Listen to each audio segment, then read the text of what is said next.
Welcome to the St. Vrain Sports Report. We're glad to have you along with us. We've got a good show for you this week. We are going to preview state softball and state cross country. We're going to catch up with one of the, I don't know about surprise teams, but definitely one of the great stories in this area for softball with the Meade Mavericks having just a great season. We're also going to get you up to date on football and boys soccer, what's going on there. Also recap state tennis. But first, we have highlights. Let's get right to it with some cross country. Regional cross country out at Lyons High School.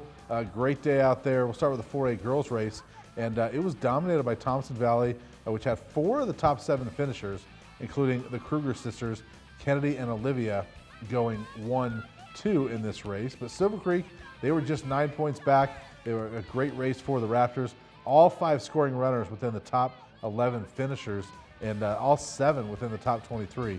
Senior Cammie Fishman, she finished 3rd for the Raptors, with sophomore Cruzy Dudley coming in 6th. There's Cammie right there. Freshman Taylor Weiss was 8th, and senior Abby Phosphite was 9th. Erie junior Emma Osborne had a great showing as well. She placed 14th to help get the Tigers to state as a team. So some great performances overall for the girls. Raptors obviously making it to state as a team as well. In the 4A boys race, it was a tight battle at the top. Erie won the team title, but just barely. Tigers finished with 80 points, Meade just 2 points back, and Thompson Valley within 6 points at the lead. 4th place Longmont was only 25 points back, by the way, so a really good battle up top. Individually, there's Thompson Valley's Dylan Schubert. He cruised to the title, while Meade's Keegan Caldwell right there was 2nd, and Longmont's Connor McCormick placed 3rd. Really good race by Silver Creek's Henry Terhar and Patrick Ash as well. They placed 6th and 9th respectively to get themselves to state. In the 2A boys race, Lions dominated with all 5 scoring runners in the top 19, including 3 in the top 5. Senior Isaac Roberts won the individual title.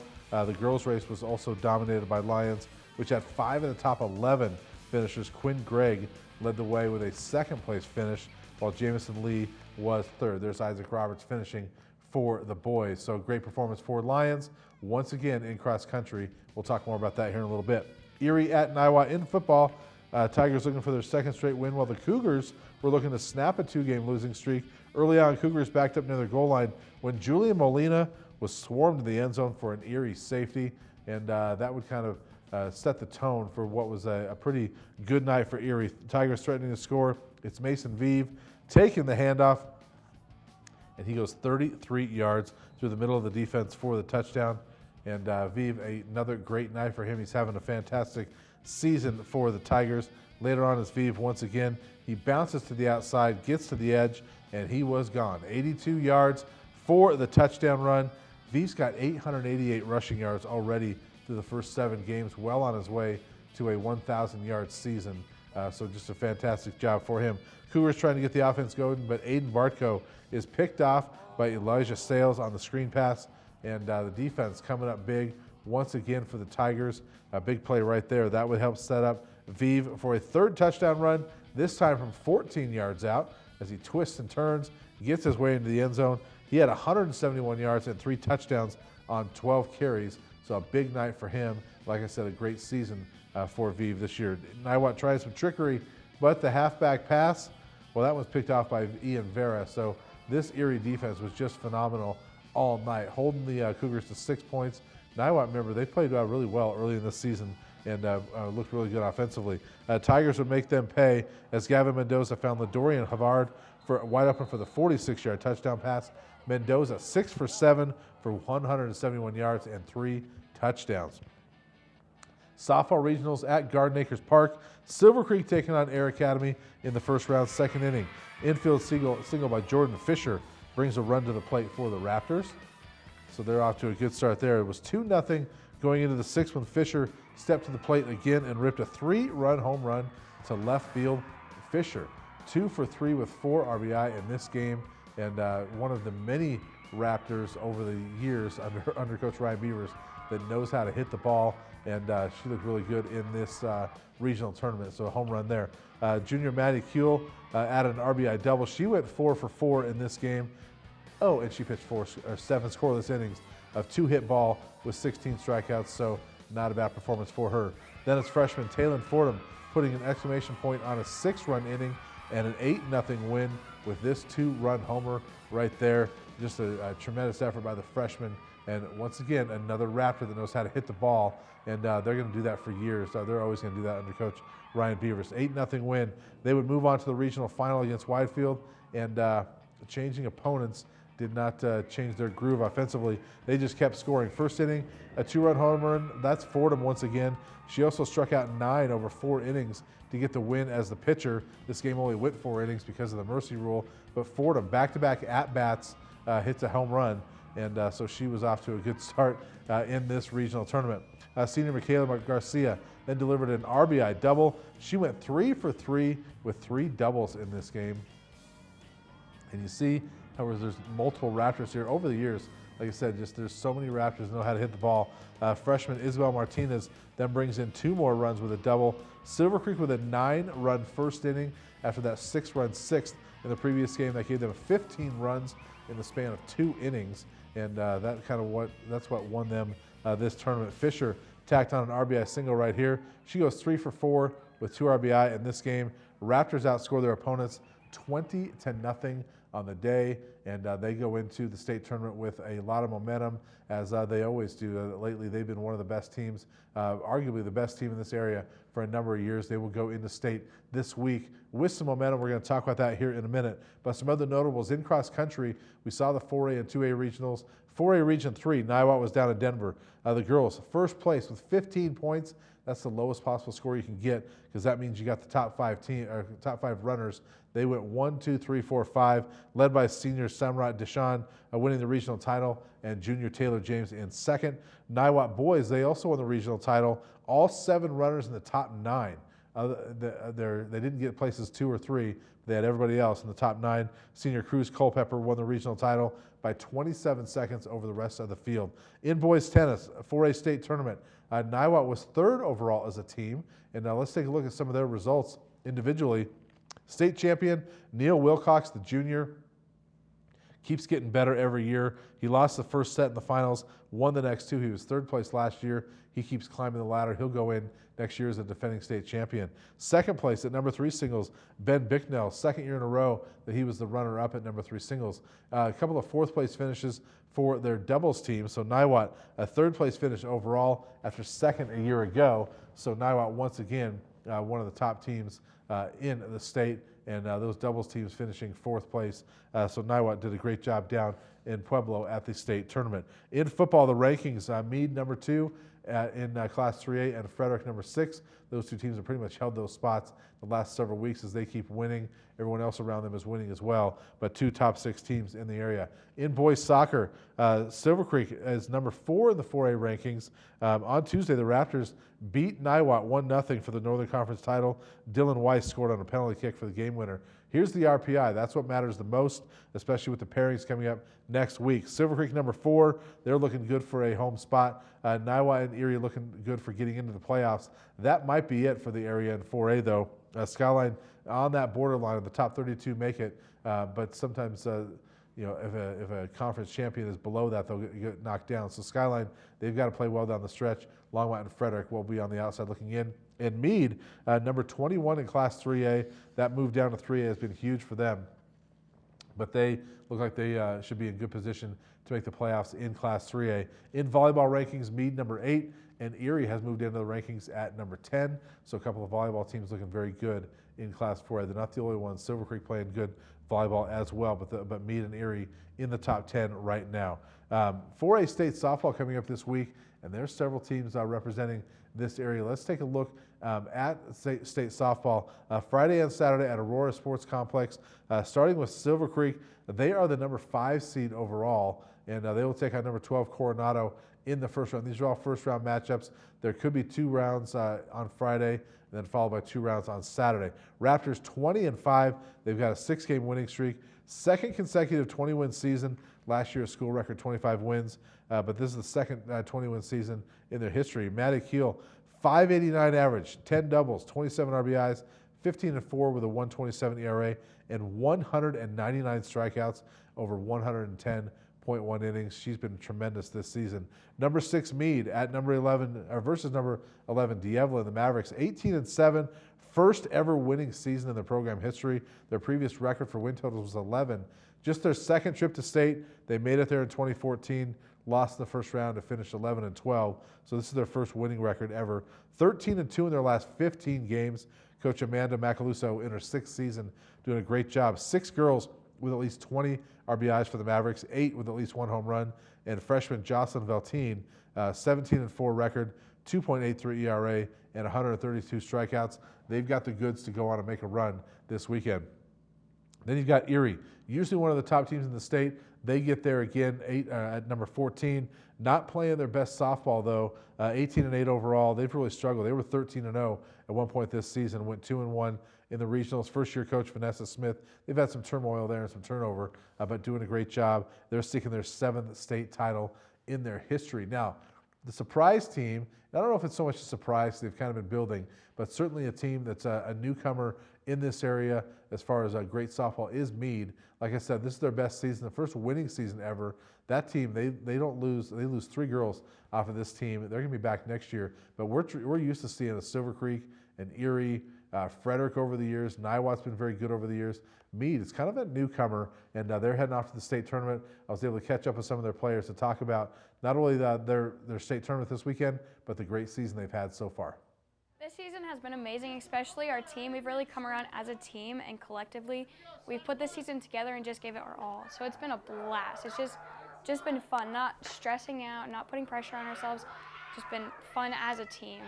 We've all been pretty good players individually, but when we put it all together and really trust everybody and trust that everyone has each other's backs, it's really helped us to come together as one and be able to just give it everything.